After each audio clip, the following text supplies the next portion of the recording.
जय हिंद दोस्तों, बहुत बहुत स्वागत है हमारी इस इंफॉर्मेटिव वीडियो के अंदर। ये है पैन कार्ड यानी कि permanent account number. Income tax department के द्वारा एक यूनिक नंबर जारी किया जाता है हर एक व्यक्ति को। दोस्तों, अगर आप इंडिया में रह रहे हो तो डॉक्यूमेंट्स के मामले में आपको अप टू डेट रहना चाहिए, लेकिन अगर आप किसी कारणवश आउट ऑफ इंडिया में रह रहे हो और आप इंडिया के अंदर NRI कहलाते हो तो आपको पैन कार्ड बनाना कब जरूरी है। डबल पैन कार्ड बन गया है। पैन कार्ड से रिलेटेड बहुत सारी डाउट क्वेरी क्वेश्चंस हैं, आज आपकी इस वीडियो में हम क्लियर कर देंगे। फिर भी आपको डाउट क्वेरी क्वेश्चन रह जाती है तो आप कमेंट बॉक्स में हमसे पूछ सकते हैं। और ये वीडियो अच्छी लगी हो तो लाइक, शेयर और सब्सक्राइब करना ना भूलें। तो देर ना करते हुए पैन कार्ड और NRI से रिलेटेड काफी सारे रूल्स जान लेते हैं।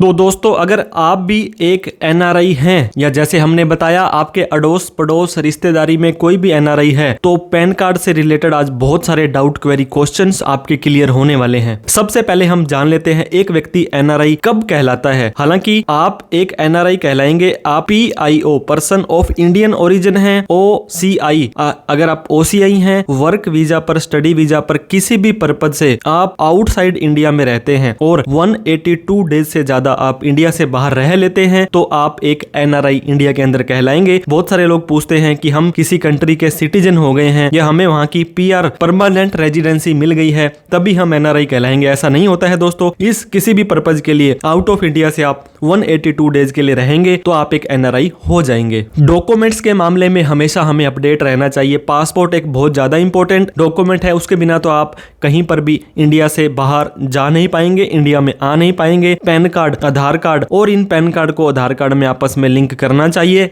या नहीं करना चाहिए। दोस्तों, वैसे तो ऐसा कोई भी व्यक्ति जिसने पैन कार्ड बना रखा है उसको अपना आधार लिंक करना पड़ेगा, लेकिन NRI पर्सन को इनकम टैक्स डिपार्टमेंट ने छूट दे दी है कि आपको पैन कार्ड आधार कार्ड से लिंक करने की जरूरत नहीं है। अब कुछ फैक्ट्स हैं वो हम पैन कार्ड के बारे में, ऐसी चीजें हैं जो आपको जाननी है, कुछ ऐसी मिस्टेक्स हैं जो आपको नहीं करनी है, कुछ आपके ऊपर ऑब्लिगेशंस है। तो काफी सारी ऐसी चीजें दोस्तों जो पैन कार्ड अगर आप इंडिया के अंदर बनाना चाहते हो या ऑलरेडी बना लिया है तो आपको ध्यान देनी है। तो सबसे पहले पैन कार्ड की फुल फॉर्म क्या होती है। Pan card permanent account number. एक बार ये अकाउंट नंबर आपको जारी हो गया, पूरी लाइफ आपका ये सेम रहने वाला है, चाहे आप NRI हो जाओ चाहे इंडियन सिटीजन हो जाओ। और ये यूनिक नंबर होता है जो इनकम टैक्स डिपार्टमेंट के द्वारा जारी किया जाता है। PAN applied as resident and you become NRI। दोस्तों, पहले आप इंडिया में रह रहे थे और आपने पैन कार्ड ऑलरेडी बना रखा है, अब बाद में आप NRI बन गए तो क्या होगा, तो भी आपका वही पैन कार्ड ही सेम टू सेम चलने वाला है। और एक से ज्यादा पैन कार्ड अगर आप रखते हैं, अप्लाई करते हैं, यूज करते हैं तो ये बहुत बड़ा क्राइम है।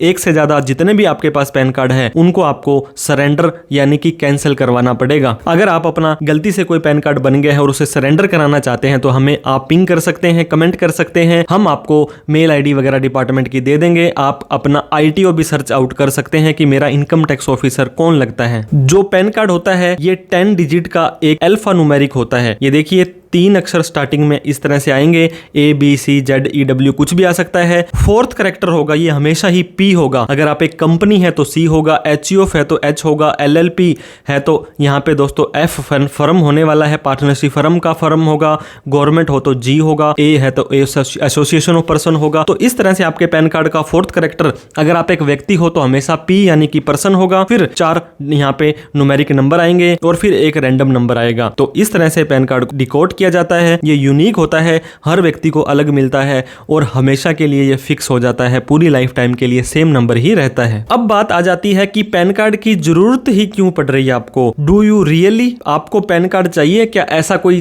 काम है जो आपका बिना पैन कार्ड के नहीं होगा? दोस्तों, ये आपकी फाइनेंशियल आइडेंटिटी है। जैसे पासपोर्ट आपकी इंटरनेशनल आइडेंटिटी है, जो भी फाइनेंशियल ट्रांजेक्शंस आपने करने हैं वो आपको इस मैजिकल कार्ड के थ्रू ही करने पड़ेंगे। जहां पे फाइनेंस आ जाएगा, जहां पे पैसा आ जाएगा, जहां पे इन्वेस्टमेंट आ जाएगी। बात करते हैं NRE अकाउंट ओपन कराना है, NRO अकाउंट ओपन कराना है, डीमैट अकाउंट शेयर मार्केट के अंदर ओपन कराना है, शेयर्स खरीदने बेचने के लिए, म्यूचुअल फंड के लिए, कोई प्रॉपर्टी का बड़ा सौदा दोस्तों सेल परचेज का करना है, FD करानी है, क्रेडिट कार्ड अप्लाई करना है, कोई इनहेरिटेंस ऊपर से पूरा तत्व आपके पूर्वजों की कोई दोस्तों आपके पास में प्रॉपर्टी आई, कोई गिफ्ट लेना या देना है, आपका TDS कट गया या आपने किसी का TDS काटना है, बड़ी मात्रा में आपने कोई भी दोस्तों ट्रांजैक्शंस करनी है, हाई वैल्यू ट्रांजैक्शंस जिसे बोलते हैं, आपने term insurance, life insurance, health insurance बड़ी अमाउंट में करवाना है, इन सभी ट्रांजैक्शंस को करने के लिए पैन कार्ड होना बहुत ही जरूरी है। तो फिर से हम यहाँ पे डिस्कस करते हैं कि पैन कार्ड लेना क्या आपके लिए ओब्लिगेशन है, क्या आपके लिए जिम्मेदारी है। अगर आप इंडिया के अंदर कोई भी ऐसा ट्रांजैक्शंस नहीं कर रहे हैं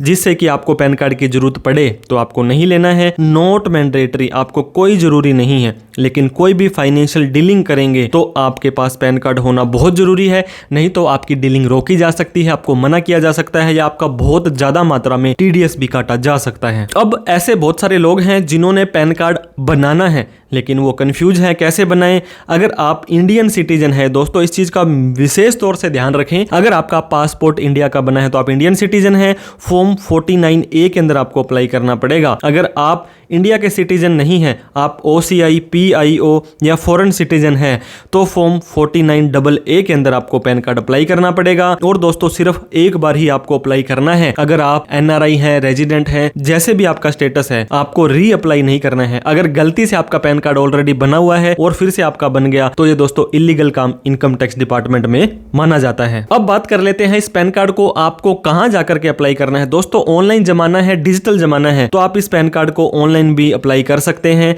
NSDL एक वेबसाइट है जिसे कि प्रोटीन के नाम से जाना जाता है, एक UTI है। ये दो कंपनियां हैं जो पैन कार्ड बनाने का काम करती है। हालांकि पैन कार्ड इशू तो इनकम टैक्स डिपार्टमेंट के द्वारा किया जाता है लेकिन अप्लाई इनके थ्रू होता है। और आप किसी सर्विस प्रोवाइडर की हेल्प भी जरूर लें दोस्तों, क्योंकि आपको मिस्टेक्स, अगर आपने छोटी सी भी गलती छोड़ दी तो आपका डिले हो सकता है, बहुत ज्यादा समय आपका लग सकता है। तो दोस्तों हमारे द्वारा किसी भी तरह की कोई प्रोफेशनल हेल्प आपको चाहिए तो इस नंबर पर कॉल, मैसेज या व्हाट्सएप भी कर सकते हैं। क्या क्या डॉक्यूमेंट आपके लगेंगे दोस्तों? आइडेंटिटी प्रूफ, अगर आप NRI केस में हो तो पासपोर्ट आपका लग जाएगा। एड्रेस प्रूफ आपका देना पड़ेगा। ओवरसीज बैंक, जिस कंट्री में आप रह रहे हो वहां की बैंक स्टेटमेंट या NRO की बैंक स्टेटमेंट आपको देनी पड़ेगी। और ये डॉक्यूमेंट अटेस्टेड होने पड़ेंगे या तो एम्बेसी के द्वारा या डेजिग्नेटेड अथॉरिटी, जैसे कि हमारे इंडिया के अंदर नोटेरी होते हैं, वकील जो होते हैं वो डॉक्यूमेंट को नोटराइज कर देते हैं। इस तरह से डॉक्यूमेंट आपके नोटराइज होने चाहिए। अब हम फीस की बात कर लेते हैं। अगर आपने पैन कार्ड बनाना है और इसको डिलीवर, आप ये चाहते हो कि ये पैन कार्ड बन करके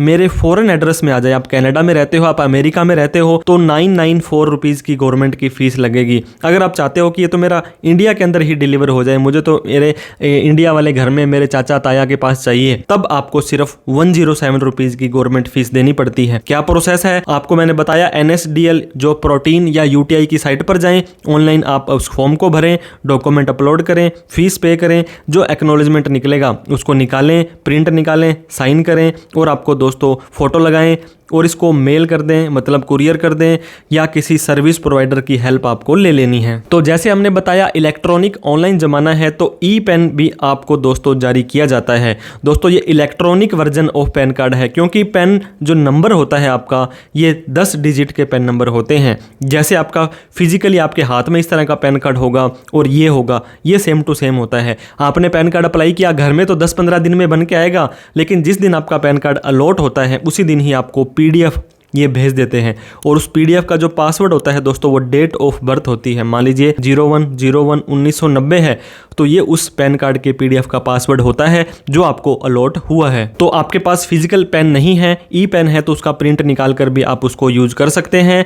आधार कार्ड हर एक चीज की आधार बन चुका है दोस्तों। क्या NRI को पैन कार्ड अप्लाई करने के लिए आधार की जरूरत पड़ती है? If you do have Aadhaar card तो आप उसको प्रोवाइड करें। अगर आपका आधार कार्ड ऑलरेडी बना हुआ है दोस्तों, आप इंडिया के सिटीजन थे पहले, अगर आपके पास आधार कार्ड नहीं है तो भी कोई टेंशन वाली बात नहीं है। आप डिक्लेयर कर दो कि मेरे पास आधार नहीं है, आप बिना आधार के भी अपना NRI की कैटेगरी के अंदर पैन कार्ड बनवा सकते हो। और दोस्तों बाद में डिटेल आपकी चेंज होगी। मान लीजिए आपने अपना सरनेम, आपने अपना name, date of birth, father name, address change करवा लिया, तो आपको सेम का सेम प्रोसेस करना है। वही वेबसाइट है प्रोटीन NSDL की या UTI की, वहां पे चेंज इन पैन कार्ड के अंदर जाना है, सारी डिटेल, सारे डॉक्यूमेंट अपलोड करने हैं, फीस पे करनी है और आप अपना पैन करेक्शन भी करवा सकते हैं। अब दोस्तों एक इंपॉर्टेंट टॉपिक होता है जुरिस्डिक्शन। जुरिस्डिक्शन होता है कि आपका क्षेत्राधिकार कि कौन से ऑफिसर आपका केस इन फ्यूचर में कुछ खुलता है तो वो देखेंगे। इन्हें JAO भी बोला जाता है, ज्यूरिसडिक्शनल असेसिंग ऑफिसर।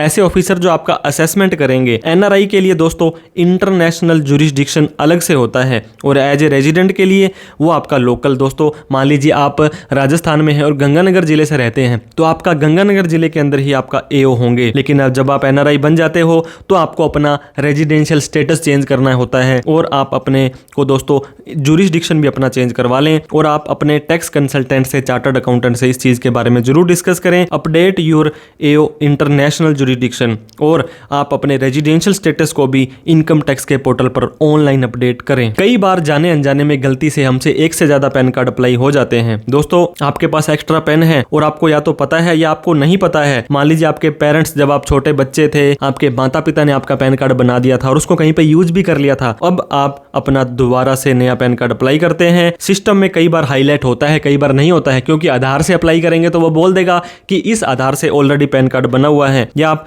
कोई ट्रांजैक्शंस करने वाले हैं तब वहां पे वो बताता है कि ये तो पैन कार्ड आपका वैलिड नहीं है या किसी और आधार से लिंक है। तब आपको क्या करना है दोस्तों, ये इलीगल कहलाता है। आप एक से ज्यादा पैन कार्ड नहीं रख सकते हैं, अप्लाई नहीं कर सकते हैं, अलॉट नहीं करवा सकते हैं। जितने भी एक्स्ट्रा पैन कार्ड हैं वो आपको सरेंडर करने पड़ेंगे। 10,000 रुपए तक की पेनल्टी वो असेसिंग ऑफिसर आपके ऊपर लगाया जा सकता है अगर आपने जानबूझ के वो पैन कार्ड बनाया था। और आप फिर से पैन कार्ड दोस्तों चाहिए तो आप रीप्रिंट या री अप्लाई या पैन करेक्शन का फॉर्म भरेंगे तो सेम का सेम पैन नंबर आपका वापस से आ जाएगा। आपको नया पैन कार्ड कभी भी फिर से अप्लाई नहीं करना है अगर आपके पास ऑलरेडी एक या एक से ज्यादा पैन नंबर है। अब माइनर ऐसा कोई भी व्यक्ति, बच्चा, लड़का, लड़की जिसकी उम्र 18 साल से कम है, उसका माइनर चाइल्ड का pan account, pan card number आप बना सकते हैं। मान लीजिए उसके नाम से कोई इन्वेस्टमेंट करनी है, कोई इनहेरिटेंस प्रॉपर्टी, कोई दादा के नाम, फादर के नाम से कोई प्रॉपर्टी आई तो एज ए गार्जियन आप अपने माइनर का पैन कार्ड अप्लाई कर सकते हैं। उसके अंदर सिग्नेचर या सारी की सारी चीजें उस माइनर की ना होकर के उस गार्जियन की होने वाली है। क्या आप विदेश से बैठे बैठे, दोस्तों आप बोल रहे हो मैं तो सर कनाडा में रहता हूं, मैं तो US से UK ऑस्ट्रेलिया में रहता हूं, मुझे पैन कार्ड अप्लाई करना है। If you are outside India, आप वहीं से बैठे बैठे भी अपना पैन कार्ड अप्लाई कर सकते हैं, जिसके लिए सिर्फ ऑनलाइन आपको सेम दोनों वेबसाइट में से कहीं पर जाना है या किसी सर्विस प्रोवाइडर की हेल्प लें। अटेस्टेड डॉक्यूमेंट आपको सेंड करने पड़ेंगे जैसे कि नोटराइज। जैसे ही आपके डॉक्यूमेंट वहां पहुंच जाएंगे, 10 दिन से लेकर के दोस्तों 30 दिन के अंदर अंदर आपका पैन कार्ड अलॉट होकर के आपके दिए गए एड्रेस पर पहुंचा दिया जाएगा। ऐसी कौन कौन सी मिस्टेक्स है जो आपको नहीं करनी है? People do not make mistake. System में ऐसा है दोस्तों, बहुत सारे लोग जानबूझकर गलतियां नहीं करते हैं लेकिन फिर भी हो जाती है। पर्टिकुलर कोई प्रॉपर प्रोटोकॉल नहीं है, कोई प्रॉपर हेल्पलाइन नहीं है, कोई इनका इस तरह से गाइड करने वाला नहीं है। मान लीजिए एक व्यक्ति है, वो family name, given name, middle name, इसके बारे में भी कंफ्यूज हो जाता है, क्योंकि विदेशों में क्या है, जो लास्ट नेम है शर्मा, सुमित ऐसे करके यूज करते हैं। आपने सीक्वेंस सही नहीं डाला, स्पेलिंग गलत कर दी, सारी की सारी डिटेल आपको अपने पासपोर्ट से, अपने आधार से मेक श्योर करनी है। इनिशियल्स का यूज नहीं करना है। आपका नाम सुमित कुमार शर्मा है तो SK शर्मा यूज ना करें दोस्तों, क्योंकि ये मिसमैच हो जाएगा। कंप्लीट नेम आपके बाकी डॉक्यूमेंट वाला लिखना है। और लेडीज, लड़की, महिला जो दोस्तों शादीशुदा है या अनविवाहित अमैरिड है, उसको उसके फादर का नाम ही रखना पड़ेगा। कई बार क्या करते हैं, शादी हो गई, शादी होने के बाद में दोस्तों यहाँ पर आप अपने हस्बैंड का नाम अप्लाई कर देते हैं। ऐसा नहीं करना है, तो जिंदगी भर पिताजी का नाम उस लेडीज के पैन कार्ड में रहने वाला है। तो दोस्तों क्या समरी है, अगर आपके पास पैन कार्ड है तो बहुत बढ़िया है, आपके पास आधार कार्ड भी है तो इन दोनों को लिंक करवा लें, क्योंकि फ्यूचर में कोई प्रॉब्लम नहीं आएगी। इफ आप नहीं करा सकते हो तो इसको अपडेट करवाएं। अपना स्टेटस, आपका पैन या आधार का जो स्टेटस है, आपके इनकम टैक्स के पोर्टल पर रेजिडेंशियल स्टेटस को चेक करें। अगर आप इंडिया से कनेक्टेड हैं, आपको भारत से प्यार है, आप इंडिया में आकर के रहते हैं, आप आना जाना करते रहते हैं, कुछ फाइनेंशियल ट्रांजैक्शंस जैसे कि इन्वेस्टमेंट वगैरह, property, FD, credit card India में आकर के करते हैं, तो मैं आपको ये सलाह दूंगा कि आप अपना पैन कार्ड जरूर बना लें, ताकि इन फ्यूचर के अंदर आपको किसी भी तरह की प्रॉब्लम का सामना ना करना पड़े। दोस्तों आपको ये वीडियो अच्छी लगी हो तो प्लीज लाइक तो करें ही करें। इस वीडियो को इस दुनिया की कौन सी कंट्री से आप बैठ करके देख रहे हैं, साल खत्म होने के बाद एक बार AIS, TIS और 26S को जरूर चेक करें। जो भी ट्रांजेक्शंस करें उसका रिकॉर्ड रखें। अगर एप्लीकेशन एप्लीकेबल होती है तो आप अपनी ITR जरूर भरें, अननेसेसरी लेन देन ना करें, आप अपना पर्सनल CA जरूर रखें। ऐसा कोई नहीं है तो मैं आपका छोटा भाई हमेशा आपके लिए अवेलेबल हूं। आप कभी भी मुझे इस नंबर पर कॉल, मैसेज, व्हाट्सएप कर सकते हैं। वीडियो अच्छी लगी हो तो लाइक करें, अभी तक हमें सब्सक्राइब नहीं किया है तो प्लीज सब्सक्राइब करके हमारा हौसला बढ़ा दें। बड़ी ही मेहनत से आपके लिए वीडियो बनाते हैं और आगे भी बनाते रहेंगे। और इस वीडियो को उन सभी NRI के साथ शेयर करें जो खुद NRI हैं, उनके घर में, अड़ोस में, पड़ोस में NRI हैं। दोस्तों फिर भी कोई डाउट, क्वेरी, क्वेश्चन रह जाती है तो बेझिझक आप कमेंट करें, हम उसका रिप्लाई करने की कोशिश करेंगे। तो आप कमेंट बॉक्स में जरूर बताएं कि इस वीडियो को आप कौन सी कंट्री से देख रहे हैं। Thank you so much for watching this video. जय हिंद, जय भारत।